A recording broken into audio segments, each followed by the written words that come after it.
Halo Malaysia, selamat pagi, salam sejahtera Malaysia. Malaysia kita punya, cintai Malaysiaku, kita jaga kita. Sebelum kita mulakan berita hangat pada hari ini, untuk anda yang baru pertama kali, silalah untuk sudi tekan butang subscribe, like dan share.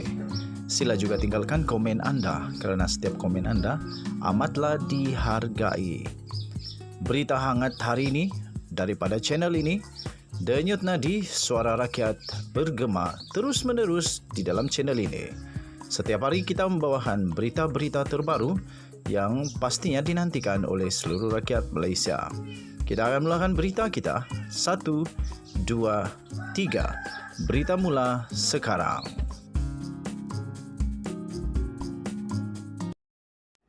Salam sejahtera Malaysia, selamat petang. Tuan-tuan dan puan-puan yang dihormati sekalian, berikut adalah satu perpindaan yang telah dibuat untuk laporan yang baru saja dilaporkan di Malaysia kini yang mana telah diulas oleh channel ini. Tuan-tuan dan puan-puan yang dihormati sekalian, pada pukul 5.10 petang tadi, kes SRC, nota daripada editor, pindaan telah dibuat bagi laporan yang menyatakan Hisham enggan membuat perhujahan selepas permohonan untuk tarik diri dipindah. Tetapi pindaan dibuat untuk menunjukkan Hisham menyatakan kepada mahkamah yang dia akan menggunakan penghujahan bertulis sebelumnya. Selepas 2 hari pendengaran, Mahkamah Persekutuan akhirnya akan mendengar rayuan terakhir bekas Perdana Menteri Najib Razak untuk mengenepikan sabitan dan hukuman terhadapnya dalam kes rasuah SRC International Sdn Bhd. Tuan-tuan dan puan-puan yang dihormati sekalian, sekali lagi ingin dimaklumkan bahawa laporan yang telah dikeluarkan oleh Malaysia kini sebelum ini telah dibuat pindaan, iaitu nota daripada editor. Pindaan telah dibuat bagi laporan yang menyatakan Hisham enggan membuat penghujahan selepas permohonan untuk tarik diri ditolak. Tetapi sebenarnya yang berlaku ialah pindaan dibuat untuk menunjukkan Hisham menyatakan kepada mahkamah yang dia akan menggunakan penghujahan bertulis sebelumnya. Denyut nadi suara rakyat bergema di channel ini. Kita jumpa lagi. Bye-bye. Salam sejahtera Malaysia. Selamat tengah hari tuan-tuan dan puan-puan yang dihormati sekalian. Negara masih lagi dikejutkan, negara masih lagi cuba untuk menghadam apa yang terjadi kepada Datuk Seri Najib Tun Razak, apa yang dia telah lakukan kepada negara Malaysia, apa yang dia telah terima di Mahkamah Persekutuan. Okey, tuan-tuan dan puan-puan yang dihormati sekalian, satu ketika dulu ada satu berita, satu kenyataan daripada peguam-peguam bela Datuk Seri Najib Tun Razak bahawa mereka akan menarik diri daripada membela Najib Razak. Mereka menarik diri daripada pembelaan SRC International ini sekiranya diteruskan juga perbicaraan utama ataupun pendengaran utama kes SRC Najib Razak. Sampai sekarang, walaupun sudah ada keputusan bahawa tidak akan ditangguhkan, tidak dilayan untuk permohonan rayuan untuk ditangguhkan 3-4 bulan, masih belum ada kenyataan daripada peguam-peguam bela Najib Razak sama ada mereka akan menarik diri atau tidak, mereka akan teruskan atau tidak. Tetapi rakyat Malaysia tidak akan lupa dengan berita tersebut, pengakuan tersebut. Persoalannya sekarang yang saya nak tanya saja, ini persoalan saja, kalau ada jawapan bagus. Persoalannya sekarang, apakah tujuan mereka, peguam-peguam bela Najib Razak, mengatakan itu pada hari tersebut? Apa tujuan mereka? Adakah ini untuk cuba-cuba? Ini pertanyaan perlu dijawab. Pertanyaan saja, bukan kenyataan. Pertanyaan. Sebab diorang dah keluarkan kenyataan itu. So kita tanya sajalah apa tujuan dia waktu itu kata begitu. Adakah bertujuan untuk cuba-cuba cuba-cuba berunsur mahu apa ini ya, sergah, gitulah. Jaga kawan, gitulah. Tak juga ugut kot, bukan ugut lah. Tak sesuai perkataan ugut. Tak sesuai perkataan ugut. Tetapi persoalan yang betul-betul adalah kenapa mereka kata begitu.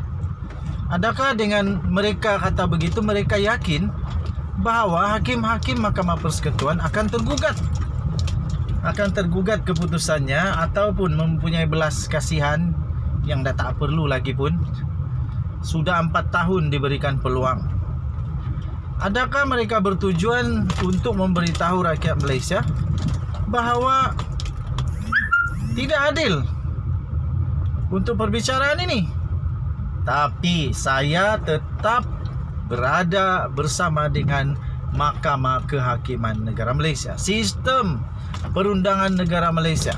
Saya tetap mempertahankan kedaulatan undang-undang. Walaupun begitu tuan-tuan dan puan-puan, pada pendapat saya tidaklah adil bagi peguam-peguam ini untuk meninggalkan Najib Razak terkapai-kapai begitu sahaja. Mereka sudah bersetuju untuk ambil peranan. Apapun yang terjadi, mereka perlu bersedia dan sanggup untuk melalui semua kemungkinan. Bukan hanya boleh menang saja baru itu bukan peguam namanya. Peguam pada pendapat saya perlu mempertahankan anak guamnya dengan apa cara sekalipun, walaupun betul atau salah. Sebab itu nama diorang peguam bela. Mereka membela. Kalau sudah tahu, tapi masalah dia peguam ataupun hakim negara, ketua hakim negara dalam penghakimannya berkata mereka sudah maklum bahawa tarik itu sudah dimuktamadkan dan dah banyak kali tangguh. Banyaklah kisahnya tangguh sebab itulah, saksi inilah, itulah. Last dah 4 tahun belum ada keputusan. Tetapi jangan takut, masih ada peluang untuk Najib sehingga 26 hari bulan ini. Tuan-tuan dan puan-puan yang dihormati sekalian, kesian juga dan peguam-peguam Najib Razak pun rasa simpati dengan Najib dan keluarganya kerana apa yang terjadi itu. Kemudian dia kata kalau perjalanan untuk keadilan itu panjang. Kalau tak dapat di sini, di tempat lain boleh. Aku pun tak faham apa maksud tu. Mana lagi nak dapat keadilan kalau bukan di mahkamah. Perkara terakhir yang kita boleh percayai adalah kehakiman.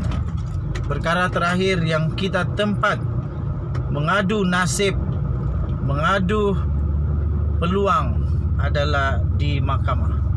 Sebab itu mahkamah ditubuhkan untuk menegakkan keadilan, untuk menunjukkan kebenaran yang sebenar, bukan hanya menjadi tempat untuk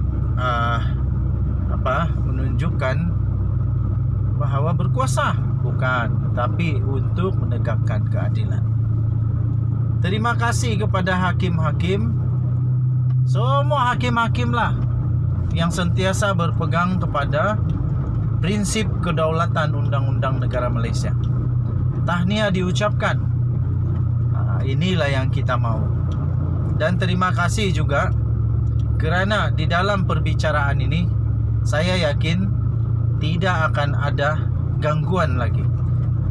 Tidak ada tangan-tangan gaib, tidak ada kuasa-kuasa kayangan. Itu dakwaan mereka lah, tapi saya percaya benda itu tak ada lah. Kalau ada, memang dah lama orang tahu ada, tapi tiada. Okey. Jadi saya terus menyokong keputusan daripada mahkamah. Najib Razak walaupun sedih, Walaupun penuh dengan kesedihan, tapi apa boleh buat, itulah yang terjadi tuan-tuan dan puan-puan. Segala sesuatu ada natijahnya, ada akibatnya.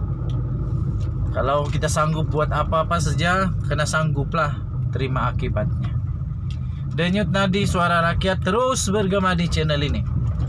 Hari ini Mahkamah berehat untuk kes ini ditangguhkan sehingga esok dan akan diteruskan semula. Najib Razak akan bersama dengan pasukannya akan mengeluarkan sebanyak 94 hujah untuk membebaskan Najib Razak. Peluangnya tipis, tapi tiada yang mustahil. Kita jumpa lagi.